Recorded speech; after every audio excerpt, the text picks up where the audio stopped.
Welcome back to our third reading from my father's essay, Conservation and Local Economy, that we're sharing with you to celebrate Earth Day 2022. Our third reading tells us that health must be our standard, the health of everything, that if we are to make our lives from this earth, then we must consider our working landscapes and our working people. Here he is. We must begin by giving up any idea that we can bring about these healings without fundamental changes in the way we think and live. We face a choice that is starkly simple. We must change or be changed. If we fail to change for the better, then we will be changed for the worse. We cannot blunder our way into health by the same sad and foolish hopes by which we have blundered into disease. We must see that the standardless aims of industrial communism and industrial capitalism equally have failed.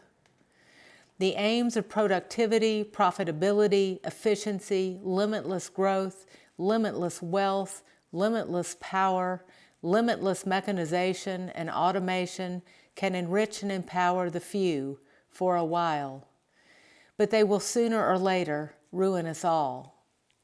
The gross national product and the corporate bottom line are utterly meaningless as measures of the prosperity or health of the country. If we want to succeed in our dearest aims and hopes as a people, we must understand that we cannot proceed any further without standards. And we must see that ultimately the standards are set by us, by nature. We must see that it is foolish, sinful, and suicidal to destroy the health of nature for the sake of an economy that is really not an economy at all, but merely a financial system, one that is unnatural, undemocratic, sacrilegious, and ephemeral.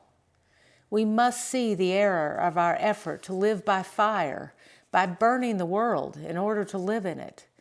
There is no plainer symptom of our insanity than our avowed intention to maintain by fire an unlimited economic growth. Fire destroys what nourishes it, and so in fact imposes severe limits on any growth associated with it. The true source and analog of our economic life is the economy of plants, which never exceeds natural limits, never grows beyond the power of its place to support it, produces no waste, and enriches and preserves itself by death and decay. We must learn to grow like a tree, not like a fire.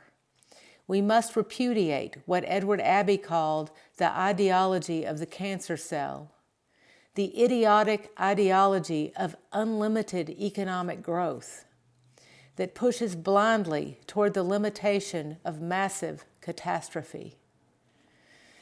We must give up also our superstitious conviction that we can contrive technological solutions to all our problems. Soil loss, for example, is a problem that embarrasses all of our technological pretensions. If soil were all being lost in a huge slab somewhere that would appeal to the would-be heroes of science and technology, who might conceivably engineer a glamorous, large, and speedy solution, however many new problems they might cause in doing so, but soil is not usually lost in slabs or heaps of magnificent tonnage. It is lost a little at a time over millions of acres by the careless acts of millions of people. It cannot be saved by heroic feats of gigantic technology, but only by millions of small acts and restraints, conditioned by small fidelities, skills, and desires. Soil loss is ultimately a cultural problem. It will be corrected only by cultural solutions.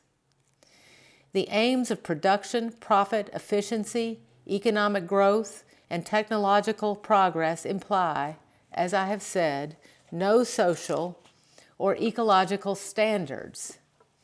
And in practice, they submit to none. But there is another set of aims that does imply a standard, and these aims are freedom, which is pretty much a synonym for personal and local self-sufficiency.